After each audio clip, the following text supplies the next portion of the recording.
पिछली वीडियो में आपने देखा कि हम लोग नागालैंड पहुंचकर एक ऑफ बीट लोकेशन पर रुकते हैं।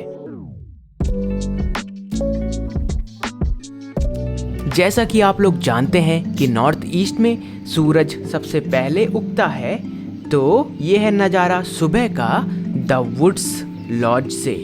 और इस जगह ज़्यादातर लोकल्स ही ट्रैवल कर रहे थे और सुबह सुबह यहाँ पे लोग फिशिंग करते हैं। ये है इंटीरियर्स द वुड्स नाम के लॉज की, जो कि दोयांग वाटर प्रोजेक्ट के पास में है। तो अगर आप चिल करना चाहते हैं एक ऑफ बीट लोकेशन पे, तो इस जगह को चुन सकते हैं। फिर लगभग 9 बजे हम लोग निकल पड़ते हैं वोखा विलेज के लिए। रास्ते में हम एक अंकल जी को लिफ्ट भी देते हैं और अंकल जी को छोड़ते हुए हम पहुंच जाते हैं रिफम विलेज में। और ये एक इको टूरिस्ट विलेज है। यहाँ पे आप ओल्ड रिफम village as well as new रिफम को भी विजिट कर सकते हैं।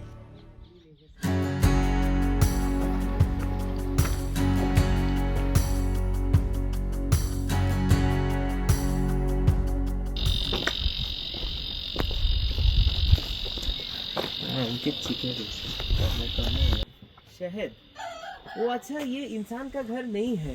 नहीं रहते होंगे, शहद है जैसे हमारे गांव में होता है। इधर रूम है मिट्टी वाले घर में और बाहर से मधुमक्खी वाला। ये यहाँ पे असम में नॉर्मल घर ऐसा बनाते हैं, प्लेन्स ऐसे वॉल पूरा डेकोरेट करते हैं जानवर का माथा से। फिर फाइनली हम लोग निकल पड़े वोखा विलेज के लिए। तो बात ये है कि जब हम वोखा विलेज के लिए जा रहे थे, तो सैडली बीच में हो गया हमारी कार का एक्सीडेंट। अब अच्छी बात ये रही कि उस एक्सीडेंट के दौरान किसी भी पार्टी को चोट नहीं आई, ना हम लोगों को, ना जिनसे हम लोग टकराए थे। तो फाइनली कुछ 15-20 मिनट बाद बातचीत करने के बाद और फाइनेंशियल कंपनसेट करने के बाद हम लोग वहाँ से निकलते हैं और वापस जाने का डिसाइड करते हैं। हम दोनों मिलके कंपनसेट करते हैं, तो इस वजह से मुझे और सर को फाइनेंशियल लॉस होता है और साथ ही साथ मेरे पे कुछ कैश था 3500 रुपीज़ का, वो भी इधर उधर खो जाता है। और नागालैंड के बाद जैसे ही हम वापस असम में पहुँचते हैं, हमें मिलता है एक विलेज जहाँ पे कुछ बच्चे बिहू मना रहे होते हैं।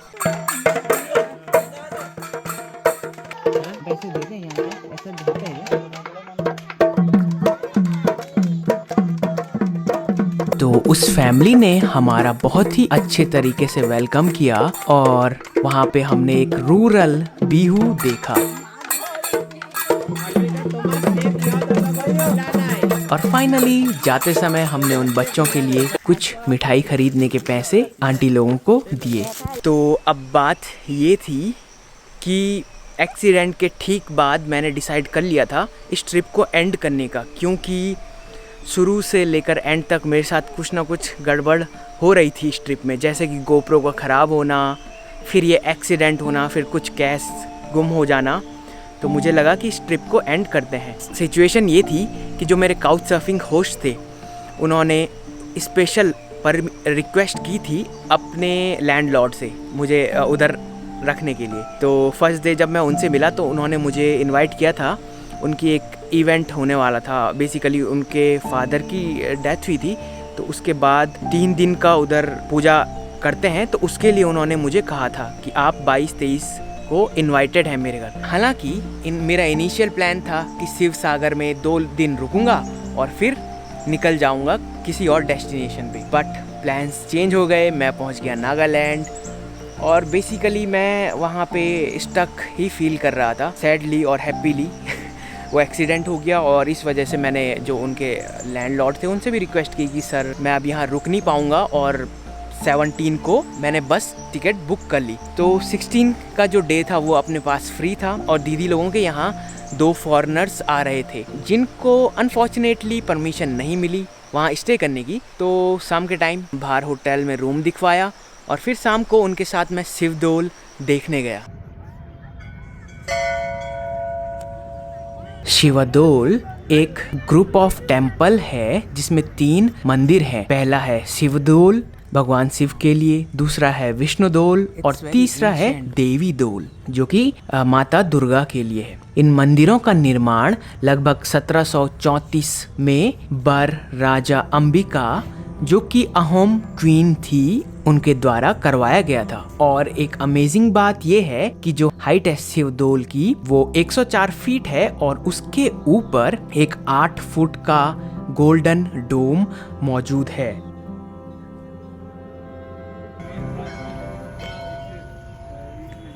और ये मंदिर बोरपुखरी टैंक के बैंक्स में है, जो कि 18वीं सदी में बनाया गया था।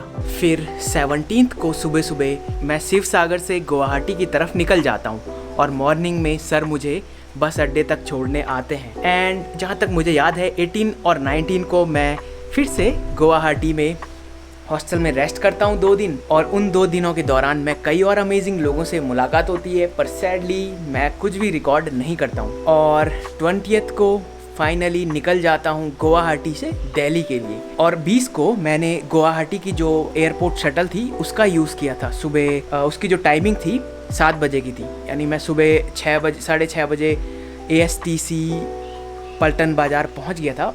और उसके बाद फिर 7 बजे वो बस चलती है, उसका जिसका किराया था 100 रुपये। गुवाहाटी एयरपोर्ट का ये कुछ नज़ारा आप देख सकते हैं, जहाँ पे मैं कुछ ज़्यादा ही जल्दी पहुँच गया था क्योंकि फ़्लाइट जो थी 12:30 बजे की और मैं शायद पहुँच गया था 8 साढ़े 8 तक। तो लगभग 1-1.5 घंटा वेट करना पड़ा जब तक जो बुकिंग काउंटर है वो खुल ना जाए। चेक इन काउंटर, हाँ चेक इन काउंटर। फिर चेक इन काउंटर से प्रोसेस के बाद फाइनली मैं पहुंचता हूं उनके अंदर एयरपोर्ट में और सोचता हूं कि वहां लाउंज होगा। और लाउंज वहां होता भी है, एक ही लाउंज होता है कोने में, बट सैडली अब मेरा जो कार्ड था वो उधर चलता नहीं है, तो फिर भूखे पेट ही प्लेन में चढ़ना पड़ता है। हालांकि वापसी भी मैं विस्तारा एयरलाइंस से ही करता हूं, जिसमें खाना टिकट के साथ ही इंक्लूडेड होता है। और पहले की तरह जो फ़्लाइट थी इस बार भी कुछ हद तक डिले हुई थी, जिस वजह से मेरी जो नेक्स्ट बस थी दिल्ली से देहरादून की, वो मेरा जो दिल्ली से देहरादून जाने का प्लान था वो डगमगा गया था। इनिशियल प्लान था कि दिल्ली में रुकता, गोप्रो दिखवाता, लेकिन फिर मुझे लगा कि फटाफट निकल जाना चाहिए। एंड फाइनली 5 बजे के अराउंड जब मैं दिल्ली पहुंचा तो वहाँ से एक डायरेक्ट बस थी देहरादून के लिए। तो कुछ इस तरीके से हो जाता है ये जो 4th ट्रिप 2 साल बाद, इसका दी एंड।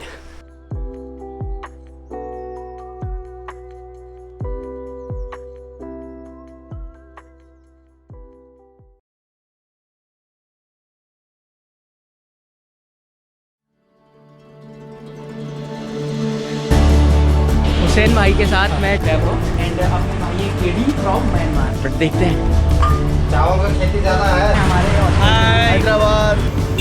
आप देख सकते हैं जिसकी वजह से नॉर्थ ईस्ट उनको ऐसा कैमरा पे बोलने पड़ते हैं। फ्रॉम सिलीगुड़ी सब लोग हैं। Biggest market of Guwahati. Hill view point पे जानी है। यू कैन से सम भाई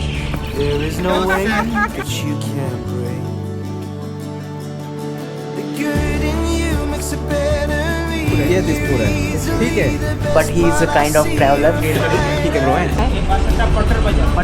अब यहाँ पे हमारे मोहित भाई 1:25 ध्यान से देखिए इस जाना पड़ेगा कि और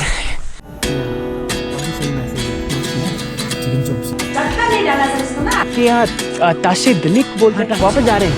और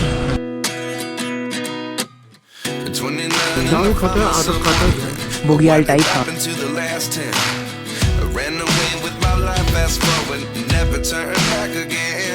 तो जीरो ने बताया कि यहाँ पे गधा का कान। अच्छा शादी नहीं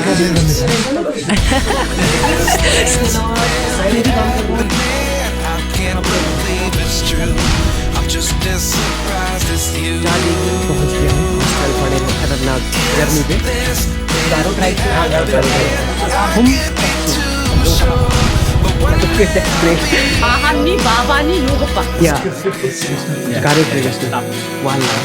हुआ है। 7 बोतल भी उग गई की तरह। यहाँ पे थोड़ा Bro, look at the entrance.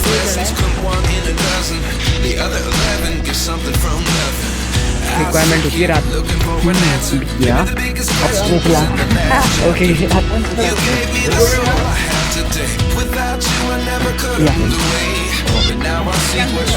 दादी जी ने हमें चाय की ऑफर दी चाय वाले दिन यहाँ पे सब लोग बैठे हुए हैं देखते हैं हम फिर कब आते हैं जर्नी खत्म शिव सागर के लिए अपर शिव सागर तक पहले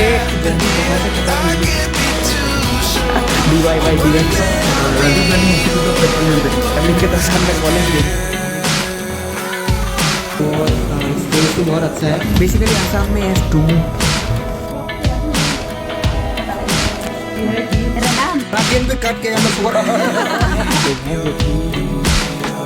सिचुएशन हो गई है